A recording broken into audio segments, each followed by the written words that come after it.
देखिए बाबू ध्यान दीजिए, कह रहा है क्या, एक विलायक का वाष्प दाब 50 mm है।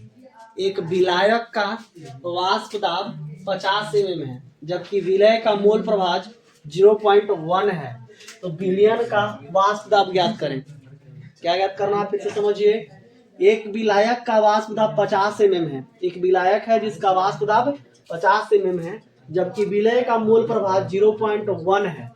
तो विलयन का वाष्प दाब ज्ञात कीजिए। देखिए बाबू, इसको हल करेंगे। केमिस्ट्री का न्यूमेरिकल है, ध्यान दीजिए। विलायक के वाष्प दाब, तो विलायक के वाष्प दाब को हम डिनोट करते हैं पीओ से ना। विलायक के वाष्प दाब को किससे डिनोट करते हैं? पीओ से। तो पीओ बराबर देवल है 50 mm। और क्या दिया हुआ है? विलय का मोल प्रभाज दिया हुआ। क्या है बाबू? विलय का मोल प्रभाज विलय का दिया हुआ है। क्या बाबू? मोल प्रभाज। तो विलय का मोल प्रभाज कितना देवल है? 0.1। 0.1 विलय का मोल प्रभाज क्या देवल है? 0.1 विलय का मोल प्रभाज दिया हुआ है बाबू 0.1, यानी स्मॉल एन बटा में small n plus capital n बराबर देवल है 0.1। क्योंकि विलय के मोल प्रभाज को क्या किससे डिनोट करते हैं? स्मॉल एन बटा में small n plus capital n बराबर 0.1। निकालना क्या है आपका? विलयन का वाष्प दाब। तो विलयन का क्या होता है? PS is equal to what. PS is equal to what. निकालना क्या है आपको? PS is equal to what. PS का मान निकालना है। PS का मान निकालना है। तो देखिए क्या होता है फॉर्मूला, PO माइनस PS और बाटा में PO is equal to N बाटा में small n plus capital N। तो बोलिए PO का वैल्यू दिया हुआ है 50 माइनस PS बाटा में 50 बराबर 0.1 लिख देंगे। क्योंकि n बाटा में कैपिटल N बराबर आ रहा है कितना? आ रहा है कितना बाबू? कितना? तो 50 माइनस PS बराबर कितना हो जाएगा? 5 हो जाएगा, 5 ना। Yes sir. तो 50 या PS उधर लेके चल जाइए बराबर 50 माइनस 5। तो PS बराबर क्या हो जाएगा बाबू? 45। PS बराबर क्या हो गया आपका? 45 mm आपका हो जाएगा आंसर। आपका हो जाएगा क्या चीज? आंसर। देखिए बाबू ध्यान दीजिए, क्वेश्चन बोल रहा है कि जल का वाष्प दाब 92 mm है, 92 mm। एक पदार्थ के 18.1 ग्राम को 100 ग्राम जल में घोलने पर वाष्प दाब 87 mm हो गया, यानी 87 mm हो गया। तो पदार्थ का आणविक द्रव्यमान ज्ञात करें। क्या कर रहा है क्वेश्चन? फिर से समझिए। जल का वाष्प दाब 92 mm है, 92 mm। एक पदार्थ के 18.1 ग्राम को 100 ग्राम जल में घोलने पर वाष्प दाब 87 mm हो गया। तो पदार्थ का आणविक द्रव्यमान ज्ञात कीजिए। पदार्थ का आणविक द्रव्यमान ज्ञात कीजिए। अब देखिए ध्यान दीजिए, इसमें घोला जा रहा है किसको? 18.1 ग्राम को। घोला किसको जा रहा है? 18.1 ग्राम को। अब कौन सा पदार्थ घोला जा रहा है ये निश्चित नहीं है कि कौन पदार्थ घोला जा रहा है। अगर पदार्थ का नाम लिख देते तो आणविक द्रव्यमान से तो निकाल ही लेते हम। जैसे मान लीजिए कि चीनी अगर लिख देते, कि चीनी को घोल रहे हैं, तो चीनी का आणविक द्रव्यमान डायरेक्ट हम निकाल लेते फॉर्मूला से C12H22O11 से ना। और ग्लूकोज घोलते हैं तो ग्लूकोज का भी आणविक द्रव्यमान निकाल लेते। अमोनिया घोलते हैं तो अमोनिया का निकाल लेते। धोने वाला सोडा को घोलते हैं तो उसका भी निकाल लेते ना। लेकिन पदार्थ का नाम यहाँ नहीं है कि पदार्थ कौन सा घोला जा रहा है। और किसमें? जल में। कितना? 100 ग्राम, यानी हो जाएगा विलय का द्रव्यमान। ये क्या हो जाएगा? विलय का द्रव्यमान। और ये क्या हो जाएगा? विलायक का द्रव्यमान हो जाएगा ना। विलय किसको कहते हैं? जो घुल जाए। विलय किसको कहते हैं? जो घुल जाए। और विलायक किसको कहते हैं? जो घोल लेवे। अपने में जो घोल लेवे उसको क्या बोलते हैं? विलायक। और जो घुल जाता है उसको क्या बोलते हैं? विलय। तो घुल रहा है कौन? 18.1, यानी 18.1 क्या है? विलय का द्रव्यमान है। और घोल रहा है कौन? पानी। पानी ना घोल रहा है, तो इसको क्या बोलेंगे? विलायक ना।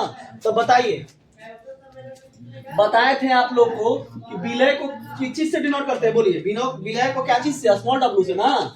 स्मॉल w बराबर 18.1 और कैपिटल W को किसको? विलायक से। कैपिटल W को किससे डिनोट करते हैं? विलायक से। तो विलायक कितना है? 100 ग्राम, 100 ग्राम। विलायक कितना है? 100 ग्राम। अब देखिए पहले विलायक जो है पहले कितना है? 92 mm। पहले कितना है वासुदाब? 92 mm, 92 mm है पहले। आई जब ये चीजवा को घोल रहे हैं ना, तो घोल रहे हैं तो जैसे विलय और विलायक, ये वाला और ये वाला दोनों को आपस में घोलेंगे तो बिलियन बन जाएगा ना। तो बिलियन के वासुदाब कितना हो जा रहा है? 87 mm। तो बिलियन के लिए क्या लिखते हैं? PS इज इक्वल टू क्या दिया है? 87 mm। PS कितना हो जाएगा? 87 mm। तो पूछ रहा है आपसे क्या? Small m is equal to what? चूंकि पदार्थ का आणविक द्रव्यमान, तो कैपिटल M इसका क्या हो जाएगा? तो कैपिटल M में बताइए क्या चीज में आप घोल रहे हैं? जल में। तो जल का सूत्र क्या होता है? H2O। जल का सूत्र क्या होता है? H2O। तो H2O का आणविक द्रव्यमान कितना हो जाएगा? 16 और 2, 16 और 2 18। कैसे? देखिए हाइड्रोजन के 2 और ऑक्सीजन के 16। क्योंकि परमाणु द्रव्यमान ऑक्सीजन के 16 होता है। क्यों? क्योंकि परमाणु संख्या 8 है। तो परमाणु संख्या 8 है तो इसका परमाणु द्रव्यमान 16 हो गया। और हाइड्रोजन 2 को है तो 2 गुना हो जाएगा। तो 16 और 2 18 हो जाएगा। तो निकालना क्या है बाबू आपको? अब यहाँ थोड़ा सा ध्यान दीजिए, जो जो चीज क्वेश्चन में दिया है उसको हम लिख दिए, जो जो चीज क्वेश्चन में दिया है उसको लिख दिए। जैसे देखिए विलय का द्रव्यमान देवल है तो स्मॉल w, विलायक का द्रव्यमान देवल है कैपिटल W, जल का वाष्प दाब PO बराबर 92 mm। चूंकि विलायक है जल, जल क्या है? विलायक। अब विलायक के वाष्प दाब को डिनोट करते हैं PO से। घोलने के बाद जो बनेगा उसका वाष्प दाब यानी बिलियन, क्योंकि घोलने के बाद बिलियन बनेगा। विलय और विलायक को घोलेंगे तो क्या बनेगा? बिलियन बनेगा।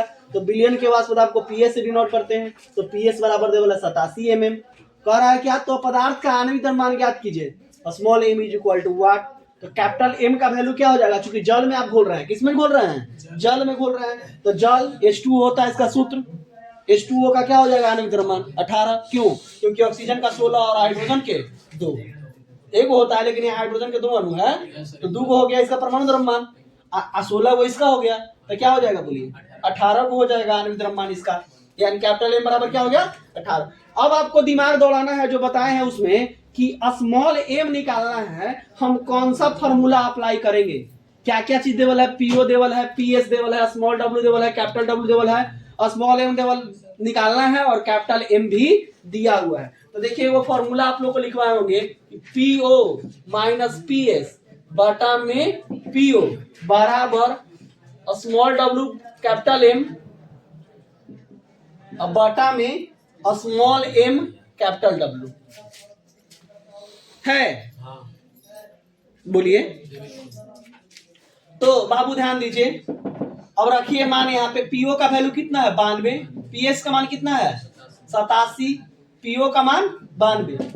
स्मॉल w का मान कितना है? 18.1 गुने कैपिटल M का मान है 18 बटा में स्मॉल m का वैल्यू निकालना है। कैपिटल W कितना है? 100 ना। कैपिटल W कितना है? 100। अब देखिए तो बाबू घटाइए इसको। तो घटाने के बाद क्या आएगा बोलिए? 92 से 87 घटेगा 5 बटा में 92 बराबर, दोनों को मल्टीप्लाई कीजिए या फिर एक काम कीजिए, यहाँ से दशमलव को हटाइए, गुने 18 बटा में स्मॉल m गुने नीचे को 0 बढ़ जाएगा, क्योंकि यहाँ से दशमलव हटाए हैं तो नीचे को 0 बढ़ जाएगा ना। अब मल्टीप्लाई कीजिए, देखिए 5 को इधर छोड़ दीजिए, ये नीचे है ऊपर ले आइए, m गुने 1000 ना बराबर 181 गुने 18 गुने नीचे है ऊपर चल जाएगा 92 हो जाएगा ना। क्वेश्चन देखिए थोड़ा सा समझिए, यहाँ पे 5 गुने m गुने 5000 है ना, सॉरी 1000 ना, तो m बराबर आपका हो जाएगा 5 गुने 1000 यानी केवल और केवल यहाँ 5000 होगा, क्योंकि जोड़ में नहीं ना है, जोड़ में रहता तब दोनों से बारी बारी से गुणा करते हैं, ये मल्टीप्लाई में है। क्या चीज में है? ठीक है तो मल्टीप्लाई में है ना। तो 5 गुने m गुने 1000, 5 गुने m गुने 1000। अब 5 में देखिए m को इधर छोड़ दिए, m को इधर छोड़ दिए, 5 और 1000 को इधर लेके आ गए, तो 5 गुने 1000 यानी m बराबर नीचे 5000 हो जाएगा।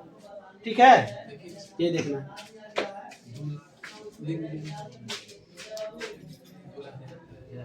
अच्छा